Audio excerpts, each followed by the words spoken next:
Copa America খেলবেন কিনা মুখ খুললেন নেইমার, ভয়ে আছেন লিওনেল মেসি। দর্শক, 2024 সালে কোপা আমেরিকা ড্র ইতিমধ্যেই শেষ হয়ে গেছে। তবে সব দল সম্পূর্ণ ফিট থাকলেও এখন পর্যন্ত ফিট হতে পারেনি নেইমারের ব্রাজিল। তবে সব গুঞ্জনকে উড়িয়ে দিয়ে মুখ খুললেন নেইমার জুনিয়র।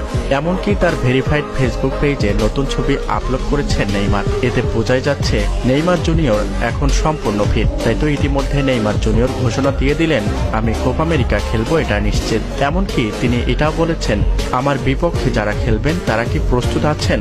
এর মানে বোঝাই যাচ্ছে শক্তিশালী নয়, মহাশক্তিশালী নিয়ে মাঠে হাজির হবেন নেইমার জুনিয়র। তবে নেইমারের এমন ঘোষণায় ভয়ে আছেন লিওনেল মেসি। কেননা নেইমার জুনিয়র যদি ডি গ্রুপ থেকে একবার জিতে যায়, তাহলে এই গ্রুপে আর্জেন্টিনার সাথে অবশ্যই দেখা হবে ব্রাজিলের। আর এতে যদি কোনোভাবেই আর্জেন্টিনাকে হারিয়ে দেয় ব্রাজিল, তাহলে দুই বন্ধুর মাঝে ইতিহাস গড়াবে।